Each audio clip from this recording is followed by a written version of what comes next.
ole van ram nom dan tur sia Bible in min khil athena zarte ron soi katum don ani ama sain van ram chu pathian omna pathian in ani ti Bible in min khila pathian chu khoi kipa om pathian ni ma se van ram chu pathian in pathian omna bik ani ti Bible in min khil ani he van ram hi ani lali suan ama ring tu te zong kan thi huna ama ne na chatwa na kan omna tura abuat sai chu tuna po hian ring tu thi to zong te tharau chu lali suan ne na van rama thamua takin an oma nakina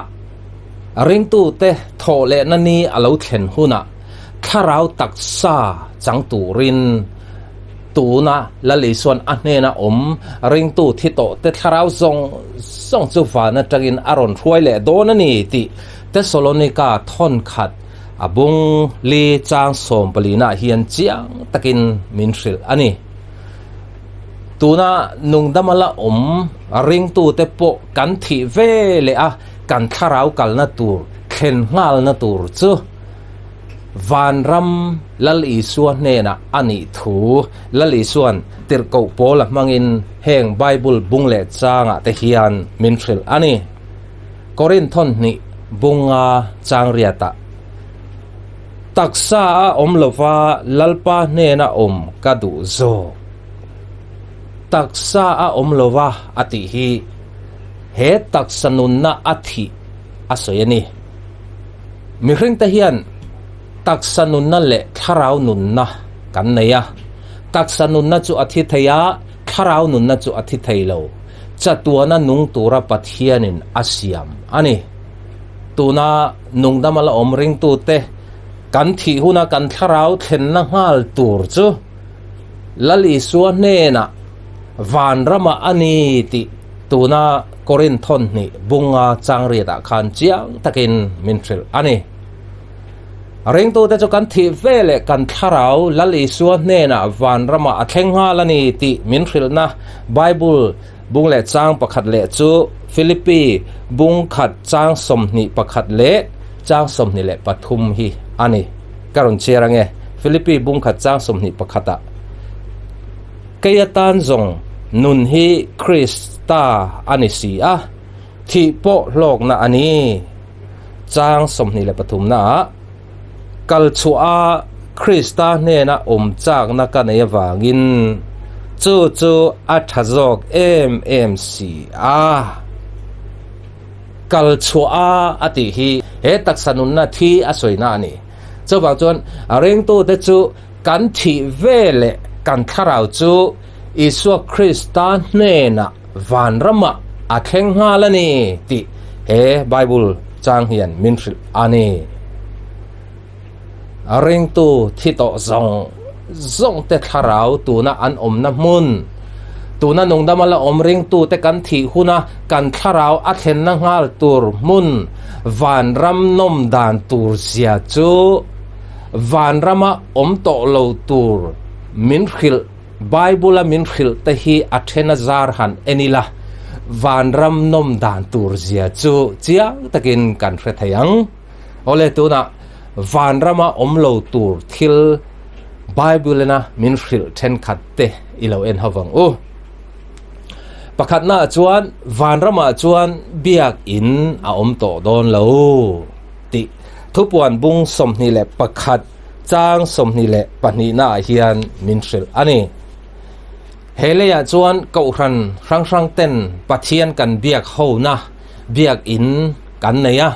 chuta chuan a ho in pathian kan bethin van ramero chuan biak in a to don lo ti thupuan bung somni pakhat chang somni le pahnia ti hian min thril ani tin a chunga chuan biak in reng ka mulova ati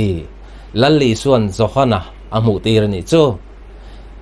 van rama biak in a to lo na chan chu hei hi ani ti in ti hian min thril zom ani lalpa pathian engkim ti thayale beram no chu an biak in anisi van rama chuan pathian atakin kan muto dona atakin pathian hne na pathian ang chunga kan thlen to don kan om to dona wangin biak in ran pa sak angai to don lo ani abik takin tuna kan hun ton me covid-19 na wang hian ko ran rang ten kan biak in khar atu le thina ni van ramai ro chuan biak in khar om ve to don lo awang le chan chu pathian engkim ti thaya le beram no isu krista chu kan biak in ani to don awangin ti chuan abik takin hei kaini barmaram lama phei chuanin covid-19 awang ringot ni lovin sipain thuneina an pong la ka wangin mi panga aya tam om khom oi lo ti thuan chua ko ran rang hian abik takin kaini rengun na ho ko ran rang te hi a hu howa biak ina kan in khom lo na hi kum khat achuang de to ani kaini ko ran te naw deu chu aru kin kan in khom thina chu tia aru ka kan in khom po chuan hla kan sangam lo ani te chuan kan che vela khanin kok tu an om nia kan khria da wangin tu na phei chuan aru pon kan in khom ngam to lo ani van ramai ro chuan aru ka in khom angai to don lova biak in khar angai to don lo covid-19 po hen min te buai phato don lo sipai le police te pon min ron khap thei to don lo aru karala in khom po angai to don lo pathian engkim ti thaya le beram no isu krista chu kan biak in ani dona fangin in khom darkar bikhi angai to don lo bang lovin lim top lovin pathian chu kan fakza in kan beho to don ani van rama chuan biak in a om to lo mai ba ka mai cherle khon war le eng dang re reng a om to lo ti chang som ni le pathum na hian ti hian min ril ani tin chu khwa chuan a en turin ni angai lova kha po angai hek lo pathian ro puina chuan a ena an khon war chu beram no ani si van rama eng dang kan mamo to don lo pathian ro puina isu krista a eng chuan van ram mi hring te nambara te ruwa lawa zau chu a chun tlang veka eng dang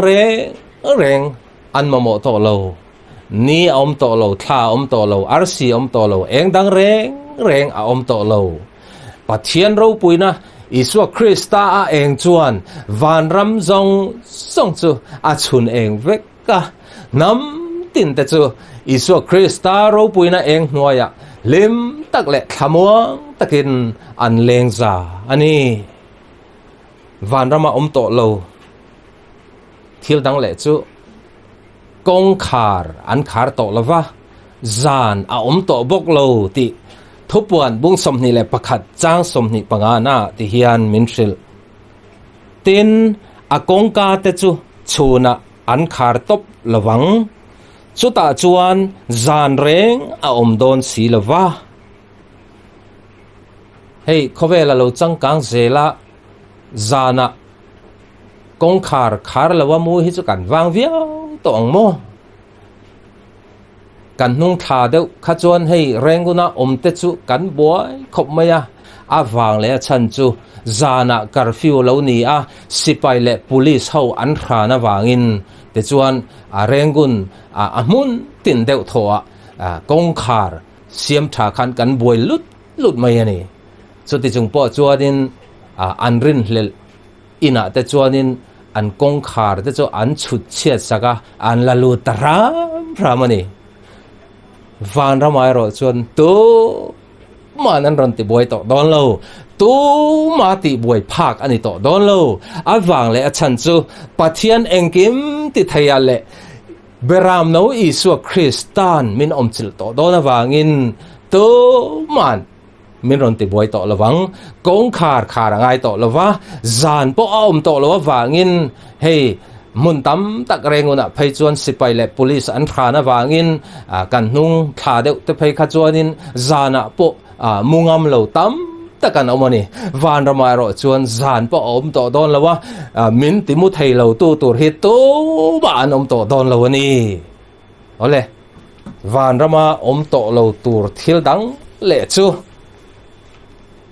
ril tram le tui hal to don lo ti thupuan bung sari chang som paruka ti hian min thil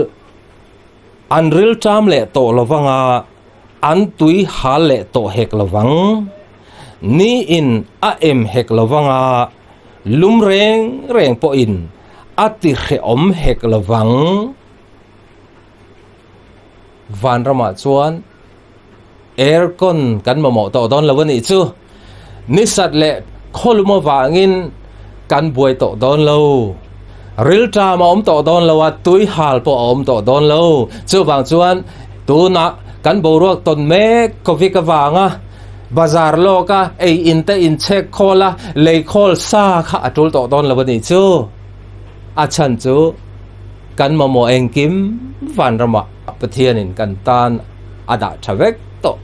vek to ani ril tra ma to lawanga tui hal po ngai to lawanga nisa le kholum po kan tuar to don lo ani chu van rama to lo thil dang min thil le chu hei hi ani thupuan bung som ni le pakhat chang li na mit tui tla ka to lawa thi na te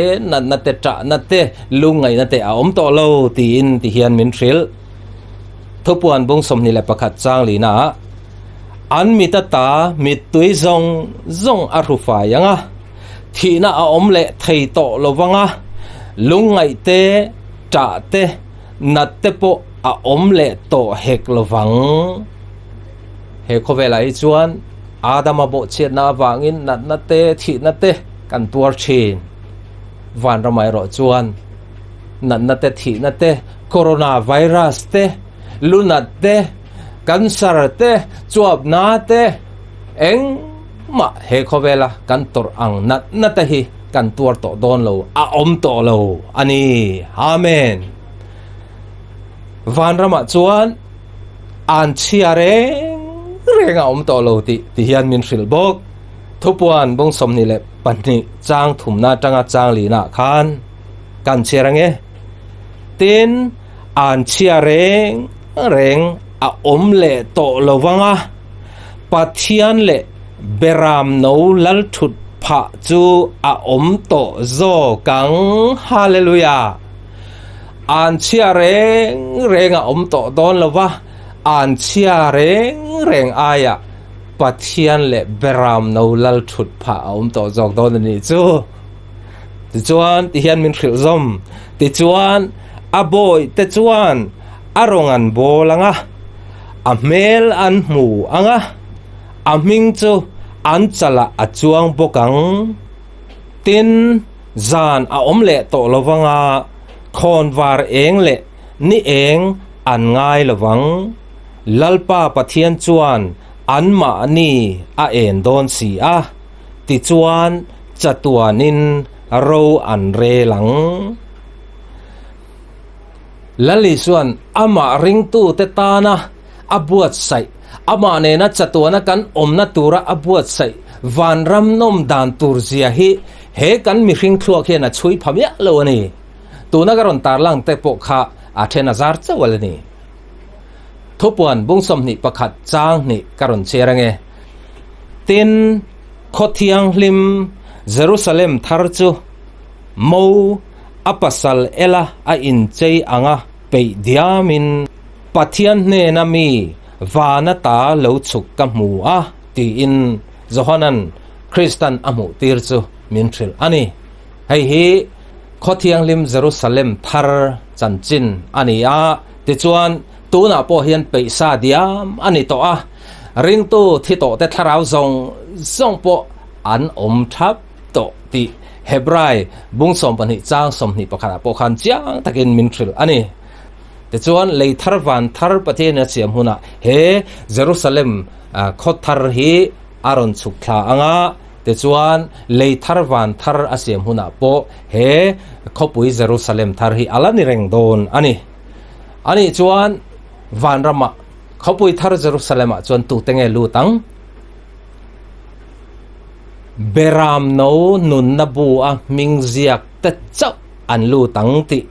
thupuan bung som ni le pakhat chang som ni le pasaria hian mintril ani beram no nun na bu a i minga chuang to em beram no nun na bu a ming ziak ring tu thi to zong te tharau chu tu na po hian thamuang takin an om to reng ani ti Hebrai bung som pani chang som ni le pakhata hian chiang takin mintril ani nangte beram no nun na bua i ming ziak ani to em beram no nun na bua ming ziak te chu sual sima ril ruin lam le ta Isu Krista chau chandam tua ring tu te hi anni sual simin Isu Krista chau chandam tua i ring to em Luka bunga chang som thum le pania lali suan mi fel tak te lam tura local kanilova mi sual te lama sim tir tura local kanizo ati rom bung thum chang som ni le pathuma mi zong in thil anti sual to veka pathian ro puina an chang zo talawani ati dot voi khati soi khan pathian dan bo chia khrem mun tlatur ini dai to mi nu emo mi pa emo ingai mel khan pathian dan bo chia gehena a khrem tur ini dai to una emo mi tu emo i huat khan pathian ma a i thin lunga tual that ini dai to khrem muna tlatur chatuan mei di la tlatur ta chu thupuan bung som ni le pakhat chang ria da khan chiang takin minril in ngai mangte milem biate dot mangte anni dot isoi to keipon ka soi to tu pon dot an soi to dot voi khat soi hi khrem mun tlak na tham sual ani chawang chuan sual nei reng si a sa khomi mel taka mi fel anga om te chuan sual ngai damna an chang theilo i thil sual ti thin pathian thu ne na in millo pathian dan ne na in millo song te kha hoi sanin Isu Krista nen panro thin lung chira sual sima Isu Krista nen ipan chuan isual na te chu engza ta tampo ni sela eng anga sual lian po ni sela lali suan angai dam thei che awang le a chan chu isual man bat zong tlak sak tur che in cross a ithi ai na thi a ama ring tu te zong thiam kan chan na turin kai tho in a ombok chawangin sual sim na nen Isu Krista nen pana Isu Krista chau chandam tua irin chuan chandam ini ang lalpanathu kan zatan malsom ro se